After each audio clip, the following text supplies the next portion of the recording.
알곡과 가라지, 요한계시록 14장 14절부터 20절까지 말씀입니다. 또 내가 보니 흰 구름이 있고 구름 위에 인자와 같은 이가 앉으셨는데 그 머리에는 금멸관이 있고 그 손에는 예리한 낫을 가졌더라. 또 다른 천사가 성전으로부터 나와 구름 위에 앉은 이를 향하여 큰 음성으로 외쳐 이르되 당신의 낫을 휘둘러 거두소서. 땅의 곡식이 다 익어 거둘 때가 이르렀음이니이다 하니 구름 위에 앉으신 이가 낫을 땅에 휘두르매 땅의 곡식이 거두어지니라. 또 다른 천사가 하늘에 있는 성전에서 나오는데 역시 예리한 낫을 가졌더라. 또 불을 다스리는 다른 천사가 제단으로부터 나와 예리한 낫 가진 자를 향하여 큰 음성으로 불러 이르되 내 예리한 낫을 휘둘러 땅의 포도송이를 거두라. 그 포도가 익었느니라 하더라.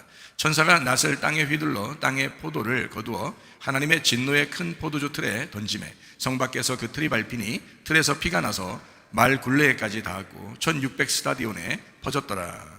알곡과 가라지에 대한 이야기인데요, 요한계시록 1장에는 예수 그리스도의 계시라 그랬습니다.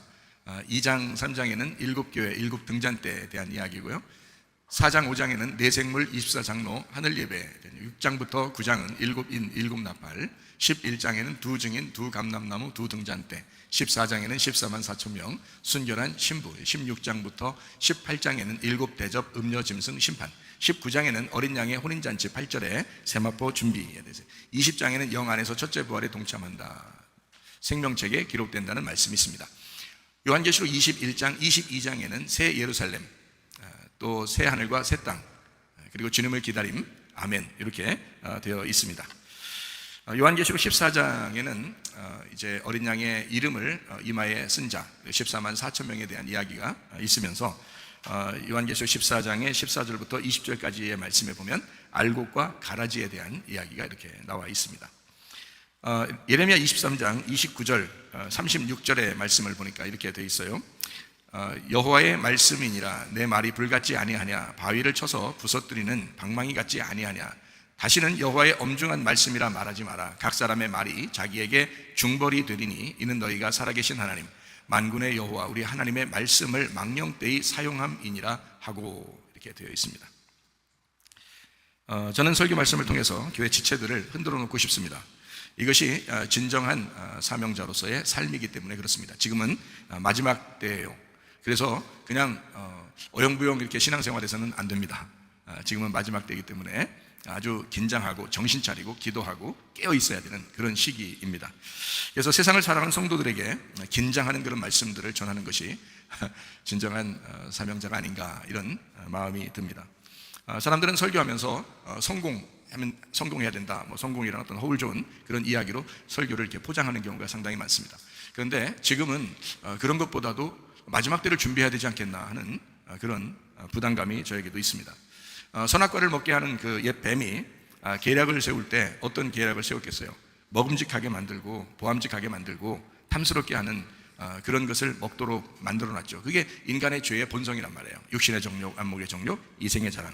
그러니까 이것을 선악과를 먹게 하고서 그 법을, 그러니까 선악과라는 율법의 법을 범하게 하고 도전하게 하고 결국엔 어떻게 됐어요? 하나님하고 멀어지게 만든단 말이에요.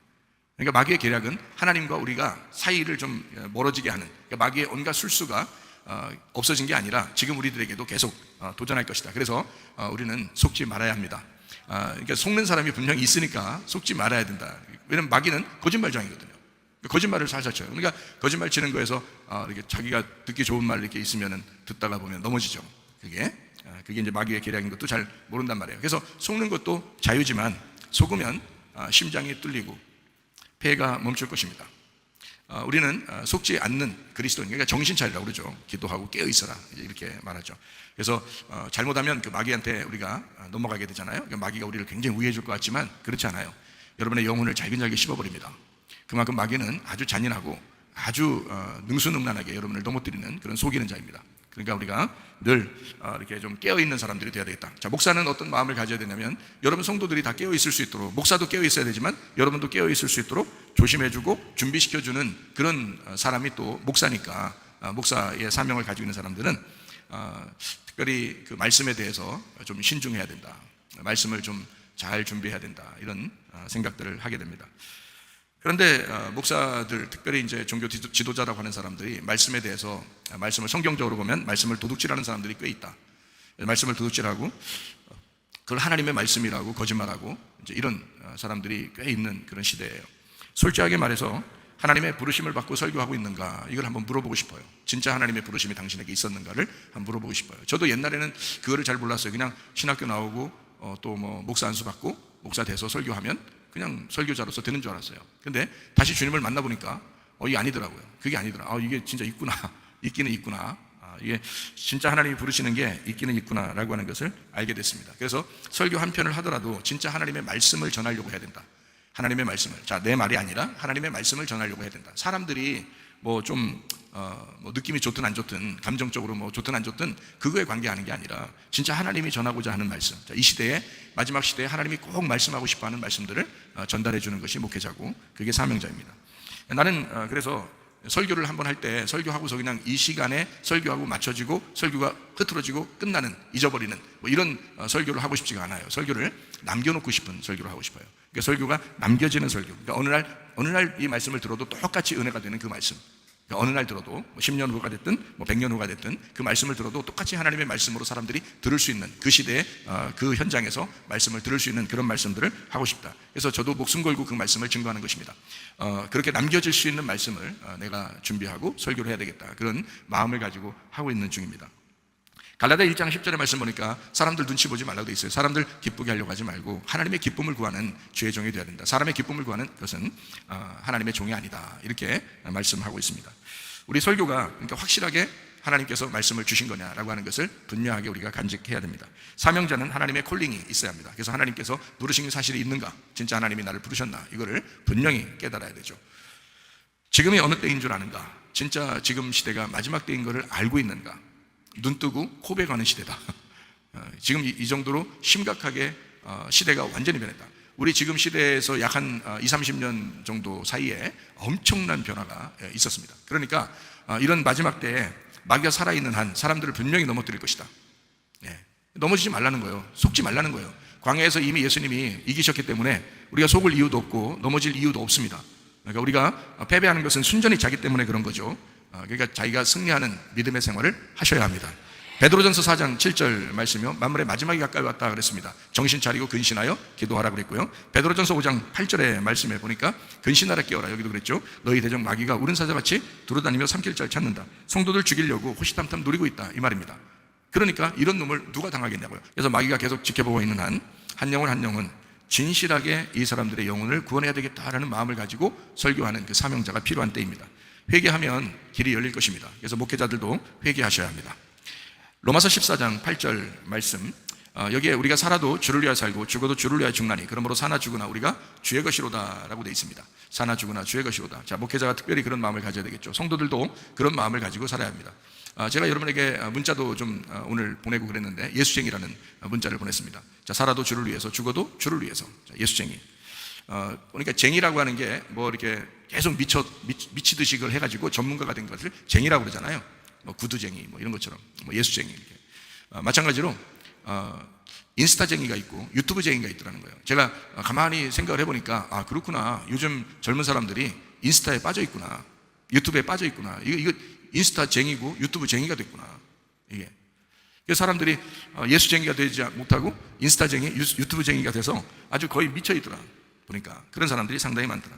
누가 그런데 자기가 인스타에 올렸어요, 유튜브에 올렸어요, 누가 좋아요 하나만 누르면 막 좋아가지고 좋아요 누르면 진짜 좋아하는 건 줄 알고 막 좋아가지고 막 엄청 흥분하고 그러는 아주 어리석고 미련한 사람들이 꽤 있더라는 거예요. 젊은 사람들 중에서 특별히 그게 하나의 문화인 줄 알고, 문화 트렌드인 줄 알고 그렇게 살아가고 있더라는 거예요. 그래서 내가 이거 심각하구나, 이 아이들이 뭣도 모르고 이렇게 살아가고 있구나. 이거 세상이 여러분의 영혼을 잡으려고 쳐놓은 덫에 다 걸려버리는 것입니다. 여러분, 우리는요 그런 사람 되면 안 됩니다. 우리는 어느 쪽에 있어야 되는가? 솔직히 말해서 좋아요 누르는 사람이 당신 안 좋아합니다. 솔직히 말해서 별로 안 좋아해요. 그냥 누른 거예요. 서로 눌러주는 거 있잖아요. 왜? 너도 누르고 나도 누르고, 네가 누르면 나도 눌러준다, 이런 거. 그러니까 눌러주는 거야. 그거 가지고 막 흥분하고 좋아가지고 막 이렇게, 이런 인스타쟁이, 유튜브쟁이가 있더라는 거예요. 참 어처구니 없더라. 내가 보니까 이거 참 불쌍하구나, 이런 사람들. 이거 솔직히 그 사람들 여러분 안 좋아하는 겁니다. 그냥 누르는 거예요. 괜히 좋아한다고 느끼지 말라고. 그거 아니라고. 안 좋아한다고. 왜 착각들 하냐고. 그거 아니라고요. 이 세상의 덫에 불과하다고요. 그래서 여러분은 어느 쪽에 있느냐 이거야. 세상의 요구대로 여러분이 자랑질 하려고 인스타나 유튜브 쟁이가 돼서 여러분이 그렇게 살 거냐, 아니면 진짜 교회의 요구대로 주님을 자랑하려고 사는 예수쟁이가 될 거냐 이거야. 진짜 어느 쪽으로 살 거냐 이거야. 여러분 선택입니다. 다 자기 생각의 결과로, 자기 선택의 결과로 그 사람이 돼버리는 거거든요. 젊은 애들이 지금 인스타에 완전히 미쳐 있습니다. 유튜브에 완전히 미쳐 있습니다. 인터넷에 뭐 거의 완전히 미쳐 있어요. 하루 종일 컴퓨터나 핸드폰 가지고 삽니다. 그거 미쳐 있는 거예요. 여러분 어디에 미쳐 있습니까? 어느 쪽입니까 여러분? 여러분과 저는 예수에게 미치시기를 바랍니다. 예수에게 미쳐 예수쟁이가 돼야 되는 거야. 우리가 잘 생각해봐요. 모두 자기 선택이잖아요. 자, 솔직히 주님이 인정해 주실 것 같지 않으니까 사람들이라도 자기한테 좋아요 그러면 굉장히 기분 좋아하는 그런 느낌을 가지고 하는 거 아닌가? 그런 게 아니면 왜 만드나 그런 걸? 왜 만들어? 왜 만드는 거예요? 자기 좋아요 누르면 굉장히 기분 좋아요. 왜 그러는 거야 도대체가? 뭘 만드는 거야? 교회 다니는 사람들이 뭐에 미쳐 있냐 이거야. 왜 자기 걸 그렇게 뭘 나타내려고 그렇게 하느냐 이거야. 막 사진 뭐 거의 막 몸을 팔어 그냥 막 이렇게 막 보여주려고 막 밑에다 또 좋아요 하여튼 그런 거 또 댓글 같은 거 뭐 써주고 막 좋아가지고 그게 진짜인 줄 알고. 아무도 당신을 좋아하는 사람 없습니다. 그런 거 그냥 즐기는 거예요. 사람들도 그냥 보는 거야. 한번 보고 지나가는 거야. 아무도 진짜 좋아하는 게 아니에요. 예수님이 좋아할 것 같지 않으니까 사람들에게도 인정받으려고, 사람들에게 칭찬받으려고, 사람들에게 이쁨 받으려고. 왜 그런 것 같아요? 애정결핍이요. 그거 어릴 때부터 잘못 자라나서 애정결핍 걸려가지고 괜히 사람들한테 칭찬받아보려고 그냥 이쁨 받아보려고 해보는 거 아니에요 다? 그 착각하는 거예요. 그 병 걸린 거야. 여러분과 저는 세상 사람과 달라야 됩니다. 그리스도인은 세상 사람과 같은 사람들이 아니에요. 그걸 분명히 알고 여러분이 교회 나오신 거야. 왜 세상처럼 그렇게 하려고 하냐고. 그러지 말라고. 그냥 예수에게 미쳐보라고. 한번 예수님에게 인정받아 보려고 하라고. 교회에 한번 미쳐보라고. 왜 그거는 못하냐고. 세상 사람들은 세상에 미쳐보고 그렇게 하면서 사람들에게 인정받으려고 하는데, 여러분은 교회에 한번 미쳐보고 교회 주님에게 한번 인정받아 보려고 왜 안 해보냐고. 왜 그 사람들 따라가냐고. 교회 다니는 사람들이 교회 다니는 쪽으로 한번 해봐야지. 우리도 깨끗하게 한번 그리스도를 위해서 한번 살아보려고 해야지. 왜 세상 사람 따라갈 보려고 그렇게 막 보이려고 이렇게 만들고 그러냐고. 안 돼. 그런 짓 좀 하지 마세요 진짜. 내가 그래서 오늘 너무 긴급하게 여러분에게 편지를 보낸 거예요. 이제 앞으로는 여러분 주님만 자랑해봐라. 교회를 자랑해라. 주를 위해서 한번 살아봐라. 교회를 위해서 살아봐라. 한번. 세상 사람들은 세상을 위해서 살지 않느냐? 우리는 예수를 위해서 한번 살아보자 이거야. 세상 사람들은 인스타쟁이가 되고 유튜브쟁이가 되잖아. 우리는 예수쟁이 한번 돼보자고. 그렇게 살아보자는 거예요. 그리스도인, 진짜 한번 그리스도인. 사람들이 내가 가만 보니까 참 덜 아파봐서 그런 게 아닌가 생각해요. 진짜 아프면요 아무것도 못해요. 진짜 아프면 아무것도 못해요. 욥기서 42장 5절의 말씀입니다. 욥이 그렇게 고백합니다. 내가 귀로만 들었으나 이제는 눈으로 배움나이다. 욥이 고생했어요. 아팠어요. 힘들었어요. 주님을 발견하는 것만큼 자기한테 좋은 게 없었어요. 나중에 주님을 만나고 나니까 내가 주님을 얼굴로 배움나이다 그러잖아요. 주님을 깨닫게 되었습니다. 여러분은 교회 와서 귀로만 말씀, 하나님의 말씀 듣고 다시 돌아가는 그런 사람이 아니라 눈으로 주님을 발견해야 된다 이 말이에요. 눈으로 주님을 배우는 사람, 진실로 마음으로 주님을 아는 사람, 예수쟁이. 예수 믿는 사람은 세상을 아무리 따라 살려고 해도 세상은 예수 믿는다는 이유 하나만으로 여러분을 좋아하지 않습니다. 어차피 인정 안 해요. 그러면 예수님과 교회에서 인정받도록 진짜 그리스도인답게 이왕이면 깨끗하게 예수쟁이로 살다가 주님 만나시기를 바랍니다. 우리는 세상 사람들과 구별된 사람들입니다. 우리는 깨끗하고 정결하고 순결하게 살아가려는 거룩한 성도입니다. 우리는 세상 사람과 완전히 구별되고 다른 사람들이에요. 성도란 말입니다. 거룩한 사람이다. 예레미야 17장 10절 말씀해 보니까 나 여호와는 심장을 살피며 폐부를 시험하고 각각 그의 행위와 그의 행실대로 보응한다 그랬습니다. 마지막 때입니다. 마태복음 24장 37절의 말씀에 보면 노아의 때와 같이 종말이 온다 이렇게 되어 있습니다. 마태복음 24장하고 누가복음 21장하고 로마서 1장하고 디모데후서 3장하고 다니엘서 9장, 요한계시록 13장을 참조하시면 마지막 때에 대한 이야기를 좀 잘 알 수 있습니다. 자, 마지막 때가 되면 과학이 발달하고 지식이 폭발한다. 다니엘서 12장 4절에 말씀하고 있습니다. 또 멸망이 오기 전에 동성애가 많아질 것이다. 창세기 6장에 나오는 말씀이죠. 노아 시대입니다. 창세기 19장에 소돔과 고모라 시대입니다. 로마서 1장에 로마 시대입니다. 다 동성애가 있었던 그런 시대예요. 부패하고 음란하고 폭력이 많았던. 창세기 6장에는 특별히 노아 시대가 특징이 뭐냐면 부패하고 음란했다, 그리고 폭력이 있었다라고 하는데, 지금 시대가 어때요? 음란과 폭력이 아주 만연하잖아요. 마태복음 24장 37절 말씀 보니까 노아의 때와 같다 이렇게 이야기했거든요. 그게 마찬가지예요. 지금 그러면 어때요? 음란과 폭력이 많아질 것이다. 당연한 거 아닙니까? 마지막 때가 되면 전 세계적으로 진정한 기독교인을 좋아하지 않는 시대가 되었습니다. 그래서 진짜 기독교인이냐, 진짜 기독교인이 아닌 사람은 세상 사람들처럼 섞여보려고 굉장히 노력한다는 것입니다. 아니에요. 그래도 세상 사람들은 여러분 인정 안 합니다. 진짜 그리스도인답게 살 때 그때 인정하시는 거야. 세상 사람부터 진짜 인정받으면 너 진짜 기독교인이구나, 너 진짜네, 너 예수쟁이네, 그래야 인정받는 거예요. 우리가 세상 사람들과 비슷하면 인정 못 받아요. 그 사람들이 훨씬 더 부자고 훨씬 더 잘 놀고 훨씬 더 공부 잘하고 훨씬 더 돈이 많고 훨씬 더 재밌게 살아요. 우리 그렇게 못 삽니다. 우리는 그렇게 살려고 하다가도 교회 나와야 되고, 그렇게 살려고 하다가도 예배 드려야 되고, 이건 뭐 그렇게 살 수가 있겠어요? 못 살아요. 어차피 우리는 그 사람들하고 같이 어울려 살 수가 없는 사람들이라고요. 그럴 바에는 세상 마지막 시대에 기독교인을 우리가 미워함을 당해도 내가 진짜 기독교인답게 한번 살다 가야 되겠다, 이런 결심을 한번 하셔야죠. 그게 진짜죠. 세상 사람들하고 뭐 얼마나 어울리고 살 거예요, 여러분이? 그거 아니거든요. 그 진짜 어리석은 겁니다. 기독교인은요, 기독교인답게 살 때, 그때 하나님이 기뻐하시는 겁니다. 노아 시대는 노아 식구만 구원받았습니다. 잘 생각해봐요. 소돔과 고모라 때는 롯만 구원받았습니다.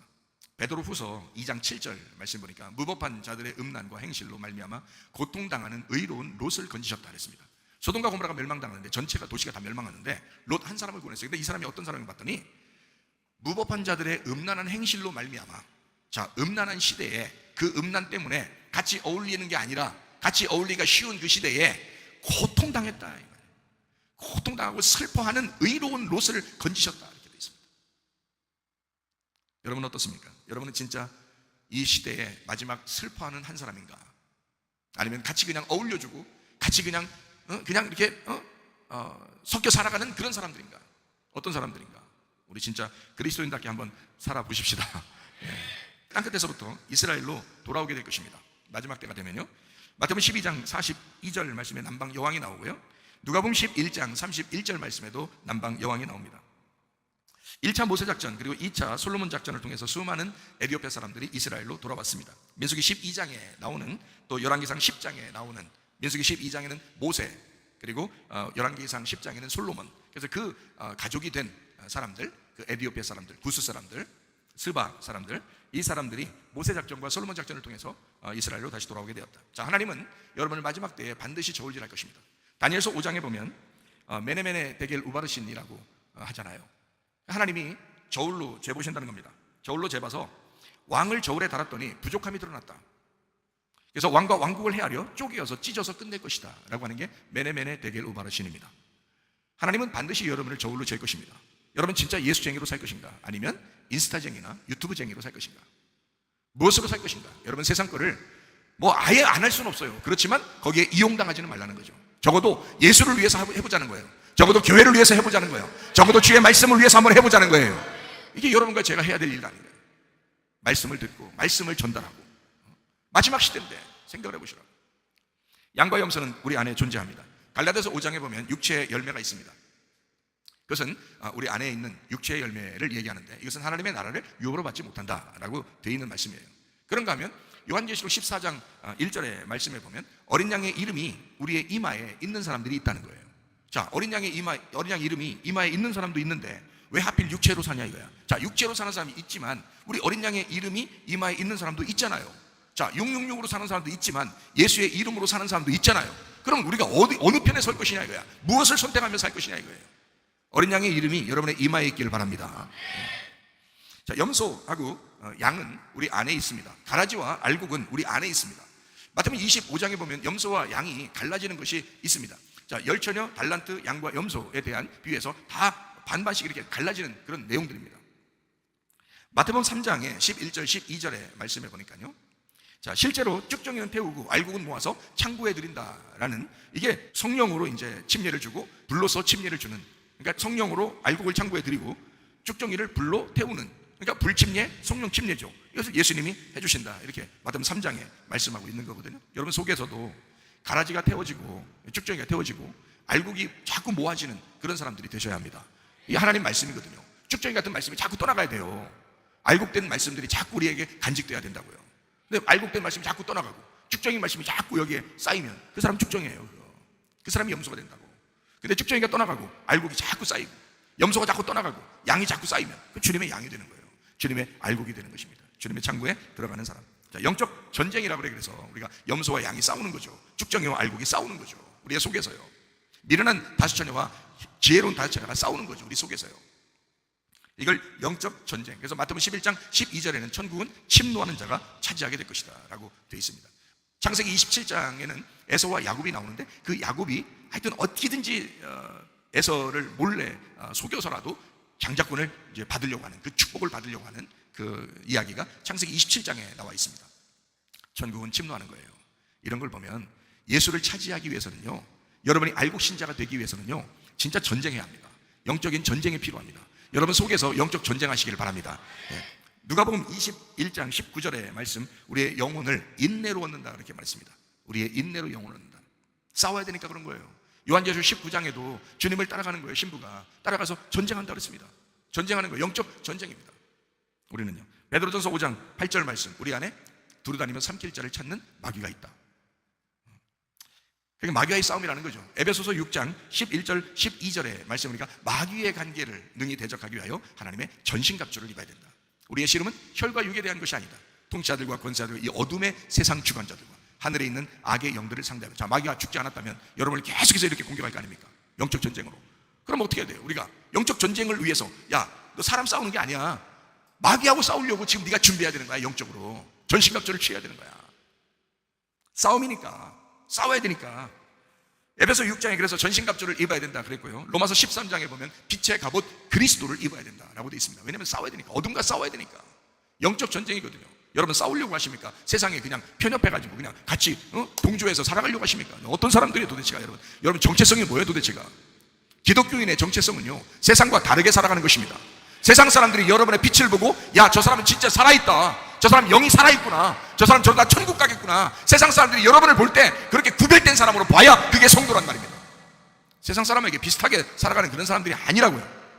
우리는 세상 사람과 구별해서 살아가는 영적 전쟁을 치르는 사람들이다. 우리가 자칫하면 마귀에게 휩쓸려가고 자칫하면 세상에게 휩쓸려가니까 우리는 영적 전쟁에 돌입하는 사람입니다. 그래서 성경 요한계시록에 2장과 3장에는요 이기는 자에 대한 이야기가 나와요. 이기는 자. 7교회 다 이기는 자는 이렇게 된다. 이기는 자에게는 천국을 주실 것이다. 이기는 자가 천국을 획득하게 될 것이다. 요한계시록 2장 3장에 이기는 자.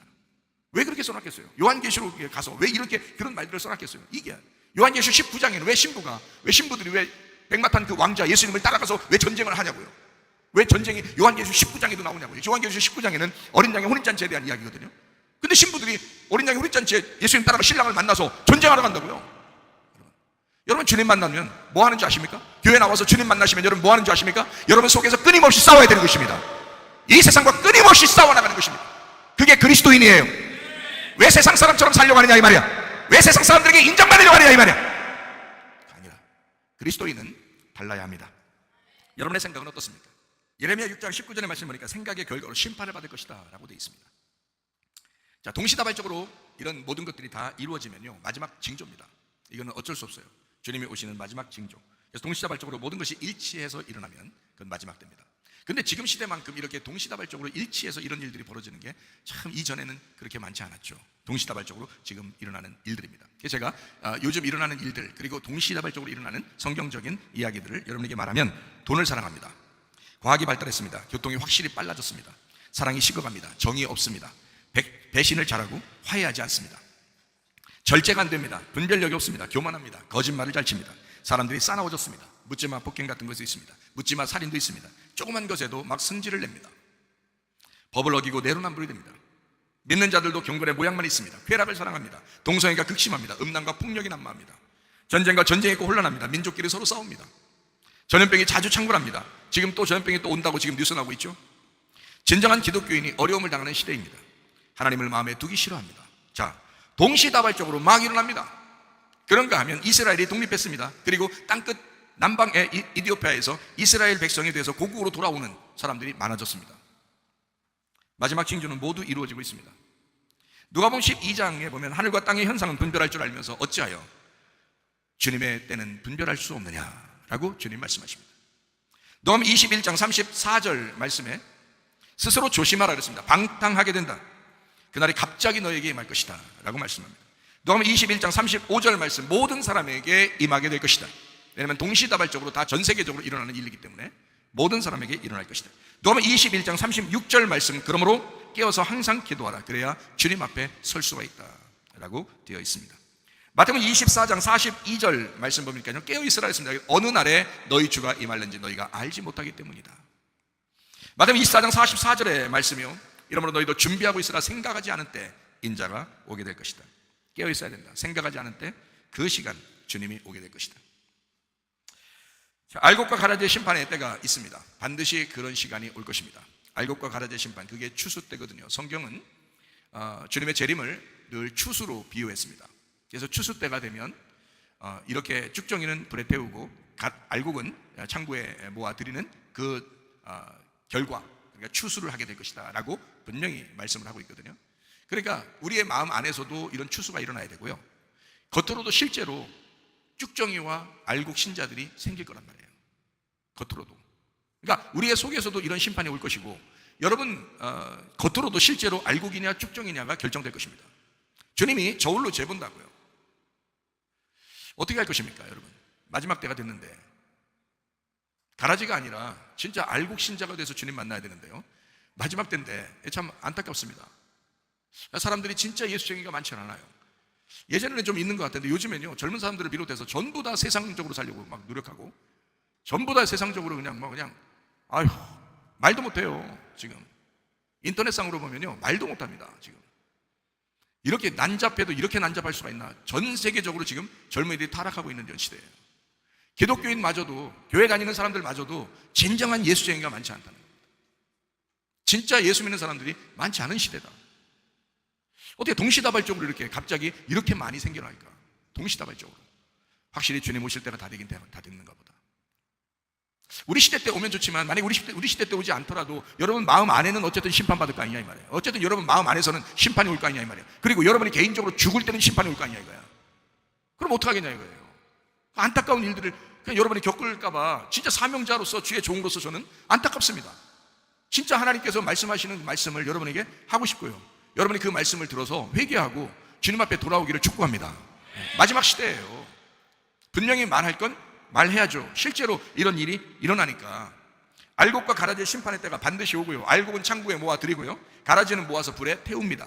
마태복음 13장 30절 말씀입니다. 둘 다 추수 때까지 함께 자라게 두어라. 추수 때에 내가 추수꾼들에게 말하기를 가라지는 먼저 거두어 불사르게 단으로 묶고 곡식은 모아 내 곳간에 넣으라 하리라 그랬습니다. 하나님 말씀이에요. 주님 말씀이에요. 그냥 둔대요. 그냥 지금 살아가는 동안에는 그냥 둔대요. 근데 추수 때, 둘 다 추수 때 창고에 들어가느냐 불에 태워지느냐 결정을 여러분들이 하셔야 된단 말이에요. 여러분들의 생각의 결과로 여러분이 당할 것이라고. 그럼 어떻게 될 거냐 이 말이에요. 마태복음 3장에도 나와 있는 말이죠. 11절 12절에 똑같이 말씀합니다. 나는 너희도 회개하게 하기 위하여 물로 침례를 베풀거니와 내 뒤에 오시는 이는 나보다 능력이 많으시니, 예수님입니다. 나는 그의 신을 들기도 감당하지 못하겠노라. 그는, 자 예수님이죠, 성령과 불로 너희에게 침례를 부신다. 손에 키를 들고 자기의 타작마당을 정하게 하사 알곡은 모아 곳간에 드리고, 성령으로 곳간에 드리는 겁니다. 여러분께서 여러분 속에 성령이 있으셔야 합니다. 쭉정이는 꺼지지 않는 불에 태우신다 그랬어요. 이게 불침례입니다. 여러분 성령 침례를 받느냐 아니면 불침례를 받느냐 여러분이 결정하는 거예요. 여러분이 성령 침례 받으면 창고에 모아 들어가는 거고요, 불침례 받으면 그냥 다 태워버리는 것입니다. 어떤 사람으로 남겠냐 이거야. 주님이 말씀하시는 거예요. 주님은 성령과 불로 침례를 베푸시는 분이래요. 성령은 여러분을 곳간에 알곡으로 모아서 데리고 들어가는 거고, 불은 여러분을 쭉정이를 다 태워버리는 것입니다. 여러분 속에 어떤 게 더 많아요? 쭉정이 같은 말씀이 더 많아요? 아니면 알곡 같은 말씀이 더 많아요? 여러분 쭉정이같이 사는 게 더 많아요? 아니면 알곡같이 사는 게 더 많아요? 여러분 세상에 속해서 그렇게 세상에 딱 붙어가지고 세상 사람처럼 살아가는 게 더 커요? 아니면 진짜 예수쟁이처럼 사는 게 더 커요? 어떤 게 더 커요? 여러분, 모든 사람들이, 바울이 얘기하잖아요. 모든 사람들이 다 자기처럼 됐으면 좋겠다 그러잖아요. 자기가 결박된 거 말고는, 자기가 채워가지고 이렇게 그 쇠사슬로 메어가지고 끌려가는 거, 그거 말고는 다 자기처럼 되기를 원한다 그랬어요. 저도 여러분에게 얘기합니다. 여러분 그냥 어영부영 교회 다니면서 병신도처럼 그렇게 살지 말고 목사 이상의 사람이 되시기를 바랍니다. 다 모두 다 목사처럼 살았으면 좋겠어요. 진짜 그냥 어영부영 이렇게 살다 그냥 가지 말고 한 번 인생 사는 거 다 목사처럼 살았으면 좋겠다.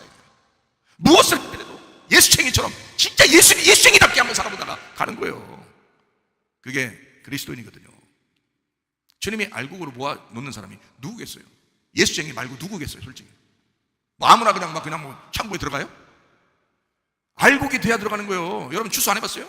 농사 안 져봤냐고. 다 썩어 문드러지고 다 쭉정이 갖고 다 껍질 같은 걸 그걸 뭐하러 들고 들어가겠냐고. 자기 집에 데리고 들어갈 때는 알곡만 가지고 들어간다고요. 추수해보세요 여러분. 답변 사람들아,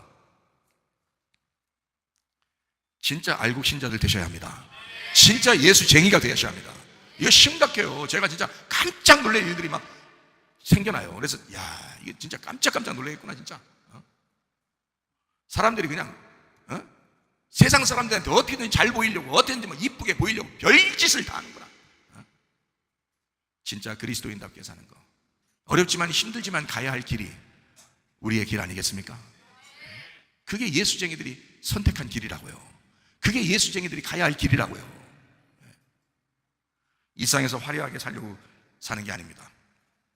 우리는 주님의 그 성령에 의하여 창고에 모아 들어가는 알곡 신자들 되려고 우리가 교회 나와서 예배 드리는 거거든요. 가라지를 태우는 불과 같이 성경의 요한계시록 14장 20절에는 이렇게 되어 있습니다. 성 밖에서 그 틀을 밟히니 틀에서 피가 나서 말 굴레까지 닿았고 1600 스타디온에 퍼졌더라. 포도주 틀로 포도를 짜가지고 밟아버리는 심판을 한대요. 그러니까 가라지는, 알곡과 가라지는, 가라지 있을 때 알곡은 창고에 들어가고 가라지는 태워버리잖아요. 포도는 어떻게 하냐면, 포도는 이 포도는 이게 익었대요. 다 완전히 익어버렸대요. 그래가지고 이거를 그냥 포도 틀에 집어넣어가지고 짜버린대. 짜는 거, 그 포도 알이 우리라고 생각해봐요. 그냥 그게 밟아가지고요 피가 튄다는 거야. 잔인한 심판입니다. 아니 가라지 입장에서, 쭉정이 입장에서도 불에 태우면 얼마나 잔인한 심판이겠어요. 포도 알맹이가 다 익었대요. 그래서 거기 포도즙 틀에 집어넣어가지고 그걸 밟아서 심판한다는 거예요. 그게 요한계시록 14장 20절의 말씀입니다. 요엘서 3장 13절 말씀을 보니까, 너희는 낫을 쓰라. 곡식이 익었도다. 와서 밟을지어다. 포도주 틀이 가득히 차고 포도주 독이 넘치니 그들의 악이 크민이라. 이게 요한계시록 14장 20절하고 똑같은 말씀입니다.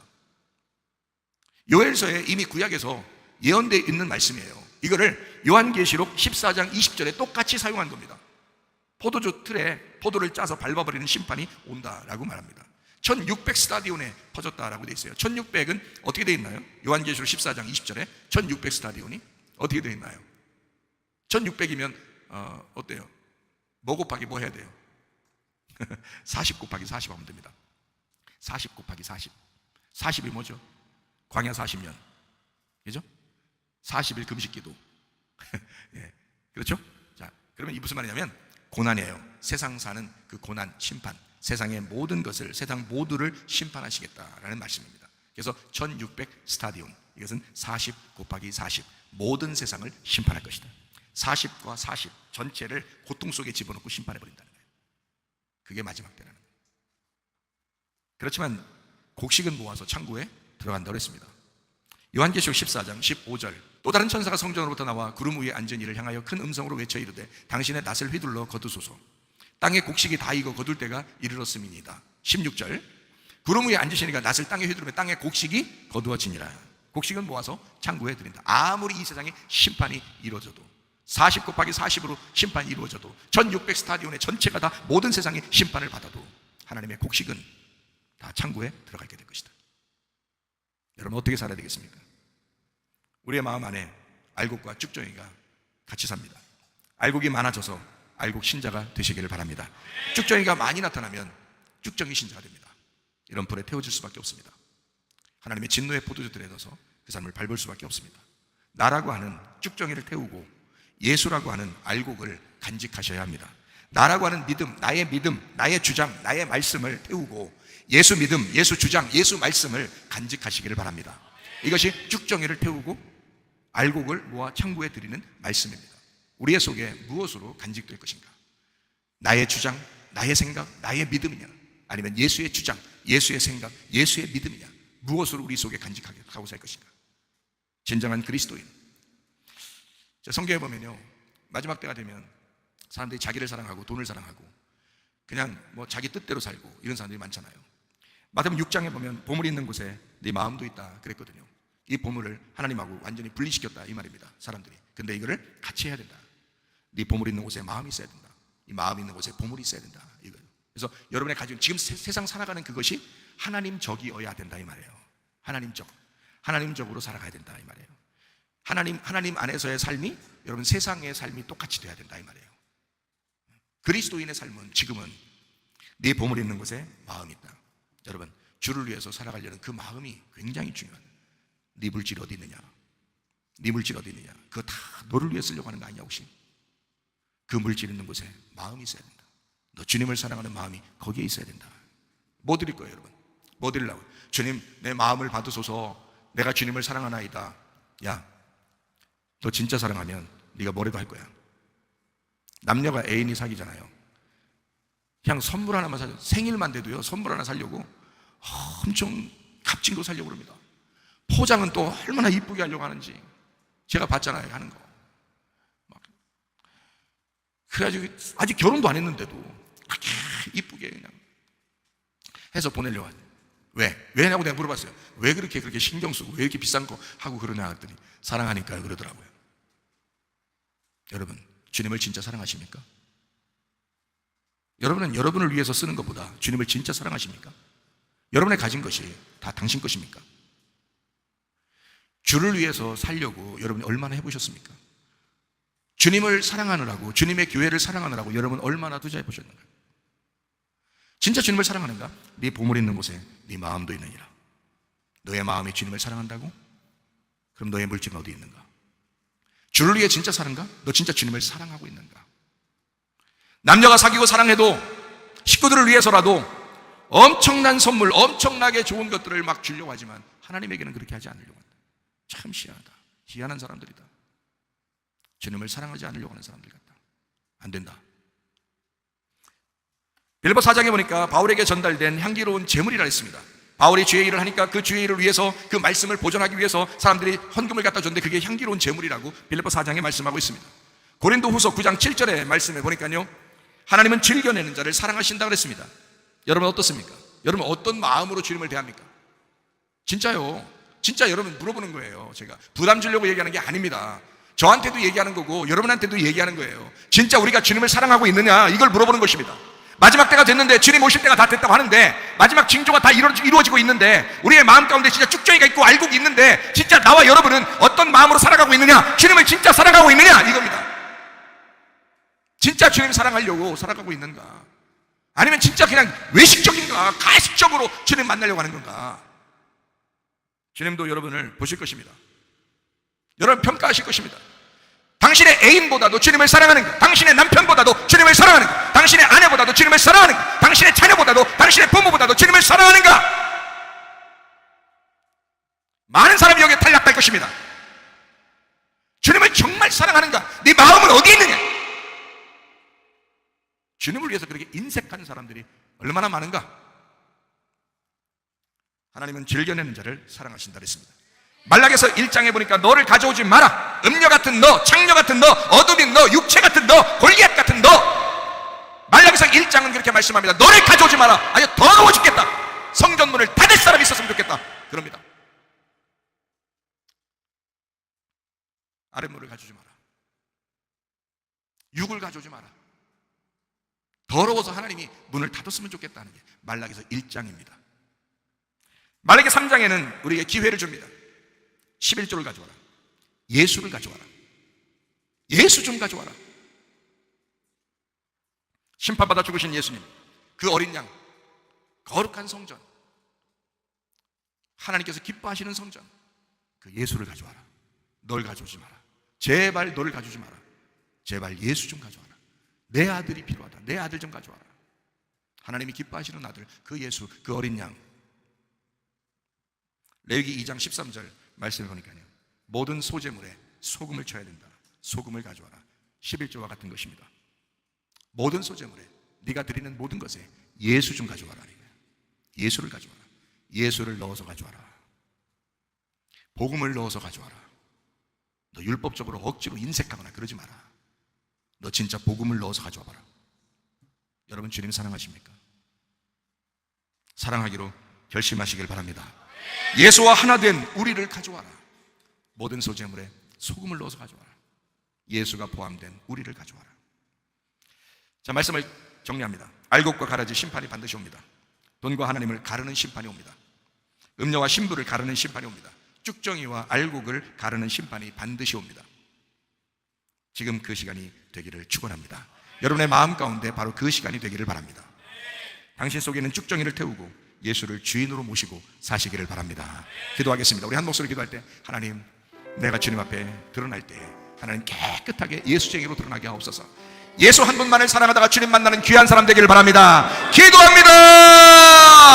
우리 하나님 아버지의 사랑과 은혜를 감사를 드립니다. 주의 뜻대로 살다가 주님 만나게 도와주시옵소서. 아버지의 귀한 사람으로 살다가 주님 만나게 하옵소서. 예수쟁이답게 살다가 주님 만나게 하옵소서. 예수쟁이로 살다가 주님 만나게 하옵소서. 비염은 떠나갈지어다. 아토피 떠나갈지어다. 위장병 떠나갈지어다. 어지럼증 사라질지어다. 두통은 사라질지어다. 류마티스 관절 떠나갈지어다. 어깨 통증 사라질지어다. 허리 디스크, 목 디스크 떠나갈지어다. 심장병 온전해질지어다. 각종 종양 암덩어리 떠나갈지어다. 감기 몸살 온전해질지어다. 협착증 사라질지어다. 건선피 온전해질지어다. 이명은 사라질지어다. 자가면역 질환 온전해질지어다. 식도염 사라질지어다. 요리계속 떠나갈지어다. 전립선 온전해질지어다. 우울증, 불면증 환자, 두려움, 불안, 초조 다 떠나갈지어다. 음란, 거짓, 도질, 미움, 욕심이나 다 떠나갈지어다. 아까 도론 귀신들아, 질병 가지고 떠나갈지어다. 가정부터 문제는 해결될지어다. 성령을 기부시고 예수의 축복이 넘치게 하옵소서. 우리 하나님, 그리스도 예수의 날에 진정한 알곡 신자가 되어 주님 만나는 귀한 사람들 다 되게 하옵소서. 예수님 존귀하신 이름 받들어 기도 올리옵나이다. 아멘. 주님 감사합니다. 우리 하나님 아버지 함께 하시고 사랑하심을 감사합니다. 우리 하나님 아버지